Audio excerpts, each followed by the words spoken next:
नमस्कार दोस्तों, आज की ये कहानी रक्त पिशाचों के बारे में है। ये बात आज से लगभग 200 साल पहले की है, जब पूरी दुनिया में धीरे धीरे ये खबर फैलने लगी कि कोई इंसानों का खून पीकर उन्हें मार दे रहा है। और वो दिन ज़्यादा दूर नहीं था जब ये खबर हमारे राज्य में भी गूंजने लगी। लोगों में ये खबर बहुत तेज़ी से फैलने लगी।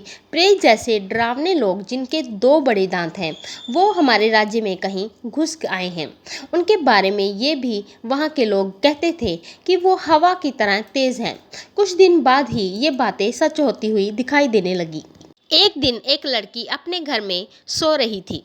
तभी वहाँ पर प्रेत जैसा दिखने वाला प्राणी उसके घर में घुस आया था। उसके बाद वो प्रेत उसको अपनी हवस का शिकार बना लेता है और उसके गले पर काट लेता है और उसका खून चूसकर उसे मार डालता है। उसके बाद तो जैसे सिलसिला ही इसका शुरू हो गया। आए दिन किसी न किसी आदमी या औरत की लाश मिलती थी। हर लाशों के गले पर किसी न किसी तरह के दांत के निशान मिलते थे। तब सभी ने ये प्रेत जैसे दिखने वाले प्राणी का नाम रक्त पिशाच रख दिया। ये तो बस रक्त पिशाचों के कहर की शुरुआत ही थी। पिशाचों के डर से अब रात में लोगों ने बाहर निकलना भी बंद कर दिया था, क्योंकि पिशाच रात को ही बाहर आते थे।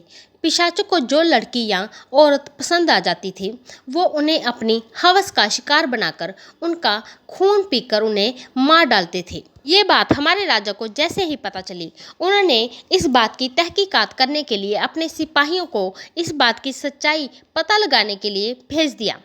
उन्हीं सिपाहियों ने एक सेनापति जिसका नाम सत्यप्रकाश सिंह था, वो बहुत ही बहादुर और निडर थे। उन्होंने राजा की आज्ञा का पालन करते हुए इस बात की तह तक जाने का विचार बना लिया। ये राज्य में अपना भेष बदलकर प्रजा के बीच चले गए और वहां उनको पिशाचों के खौफ का कहर पता चल गया। जंगल में चारों तरफ सन्नाटा और अंधेरा था। जब वो 5 सिपाही जंगल में थोड़ी दूर पहुंचते हैं तो उन्हें किसी इंसान की चीखने की आवाज़ सुनाई देती है। वो उस आवाज़ के पीछे दौड़कर जाते हैं और वो देखते हैं कि कोई उस इंसान का खून पी रहा है। ये देखकर वो अपना भाला लेकर उसकी तरफ दौड़ते हैं, पर वो अचानक ही कहीं गायब हो जाता है और वो इंसान मर चुका होता है। ये सिपाही कुछ सोच पाते कि वो क्या बला थी। उससे पहले ही सबसे पहले पीछे खड़ा उनका सिपाही गायब हो जाता है और थोड़ी देर में उनके ऊपर ही उसकी लाश गिरती है, जिसके गले में एक वही काटने का निशान था। ये देखकर चारों सिपाही बहुत डर जाते हैं। वो हर तरफ देखने की कोशिश करते हैं, पर उन्हें कुछ नजर नहीं आता। तभी सामने से तेजी से एक पिशाच उन पर हमला करता है और एक सिपाही को पकड़कर उसका खून चूसने लगता है। बाकी के 2 सिपाही अपनी जान बचाकर वहां से बहुत तेजी से भागते हैं, पर उन्हें नहीं पता कि उनका पाला आज किससे पड़ा है। वो पिशाच चुटकी भर में ही दोनों को मार डालते हैं। जब सुबह होती है और सिपाही वापस नहीं आते, तब सेनापति सत्यप्रकाश को ये बात खटकती है और इस बात का पता लगाने के लिए वो खुद सुबह उस जंगल में जाते हैं और उन्हें वहां उन 5 सिपाहियों की लाशें अलग अलग जगह पर खून से लथपथ मिलती हैं। तब सेनापति को लगता है वो पिशाच शायद सच में है और वो शायद इसी जंगल में है।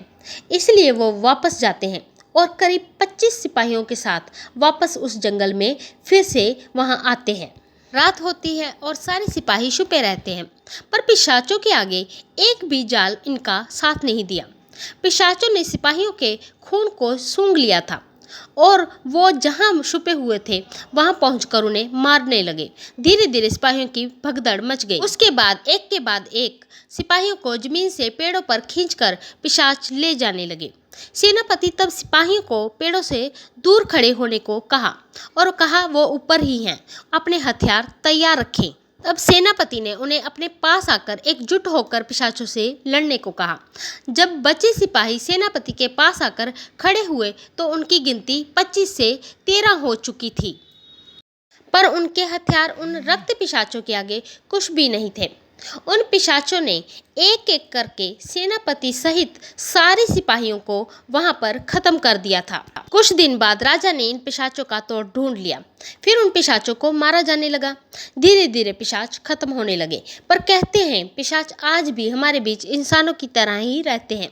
वो इन समय आने पर ही बाहर आते हैं। तो दोस्तों, कैसी लगी आज की ये हॉरर स्टोरी? ऐसी ही हॉरर स्टोरी सुनने के लिए आप हमारे चैनल को लाइक शेयर सब्सक्राइब करना ना भूलें। प्लीज़ दोस्तों, हमें आपके सपोर्ट की बहुत ही ज़रूरत है।